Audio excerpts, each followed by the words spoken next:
फैजाबाद ज़िले की एक रात की बात है। वहाँ के घाट रेलवे स्टेशन में कई सारे ऑटो ड्राइवर्स खड़े थे। सभी सवारी आते ही एक एक करके उन्हें बिठाते और चले जाते थे। जैसे ही रात ज़्यादा होने लगी, ज़्यादातर ड्राइवर अपने घर को चले गए। उसी रात दुर्गेश ऑटो ड्राइवर भी घाट रेलवे स्टेशन पर था। वो भी दूसरे ड्राइवरों की तरह घर जाने ही वाला था। तभी उसे याद आया कि एक पैसेंजर ट्रेन आने वाली है। दुर्गेश और 3-4 ऑटो चालक उसी पैसेंजर ट्रेन के इंतज़ार में रुक गए। तभी ज़ोर ज़ोर से बारिश होने लग गई। रात तो थी ही, लेकिन बादलों की वजह से चाँद की रोशनी भी नज़र नहीं आ रही थी। बादल गरजते और बिजली चमकती तो कुछ उजाला नज़र आता, वरना अमावस्या से भी काली रात हो गई थी। कुछ ही देर में पैसेंजर ट्रेन आई। दुर्गेश को ट्रेन से एक लड़की उतरती हुई दिखी, जिसके कंधे पर एक बैग और हाथ में एक सूटकेस था। वो लड़की सीधे दुर्गेश के पास आई और कहने लगी, मुझे रामपुर जाना है।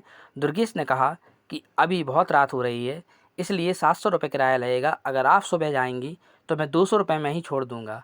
लड़की ने जवाब दिया, मुझे अभी जाना है, आप ले चलिए, मैं पैसे दे दूंगी। दुर्गेश ने कहा, मैडम आप पहले पैसे दे दीजिए, मैं आपको सही सलामत घर तक छोड़ दूंगा। लड़की बोली, अभी मेरे पास सिर्फ 300 रुपये है, आप ये रख लीजिए, घर पहुंचते ही मैं आपको बचे हुए 400 रुपये दे दूंगी। इतना सुनते ही दुर्गेश ने कहा, ठीक है मैडम, आप ऑटो में बैठ जाइए। कुछ ही देर में दुर्गेश ने उस लड़की को उसके घर के पास पहुंचा दिया। वो लड़की ऑटो से उतरी और घर के अंदर चली गई। दुर्गेश अपने 400 रुपये के इंतज़ार में खड़ा ही रह गया। आधा घंटा बीत गया, लेकिन लड़की लौटकर नहीं आई। दुर्गेश के मन में हुआ कि अंदर जाकर देख लेता हूँ कि वो अब तक क्यों नहीं आई। उसने घर की घंटी बजाई और ज़ोर ज़ोर से आवाज़ लगाने लगा। तभी एक बूढ़ी महिला ने घर का दरवाज़ा खोला। दुर्गेश ने उससे कहा कि एक मैडम यहाँ ऑटो से आई थी, उन्होंने मेरे 400 रुपये देने हैं, वो अब तक पैसे लेकर बाहर नहीं आई। बूढ़ी महिला ने हैरानी से पूछा, कौन मैडम? यहाँ तो मैं और मेरे पति के अलावा और कोई नहीं रहता। हाँ, मेरी बेटी पहले रहती थी, लेकिन वो 5 सालों से यहाँ नहीं रह रही है। दुर्गेश बोलने लगा, क्यों, अब वो कहाँ रहती हैं? मैंने शायद आप ही की बेटी को यहाँ तक छोड़ा है, आप एक बार अच्छे से देखिए।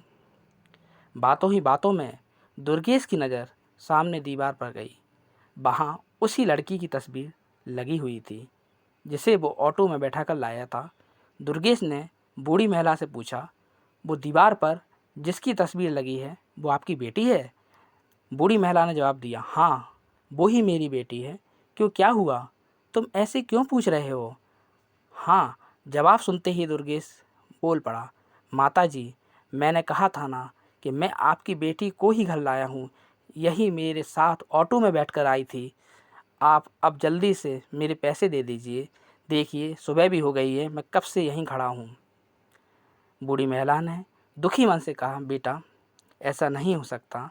हाँ, ये मेरी बेटी है, लेकिन 5 साल पहले ये ट्रेन के नीचे आकर मर चुकी है। इसे तुम कैसे घर ला सकते हो?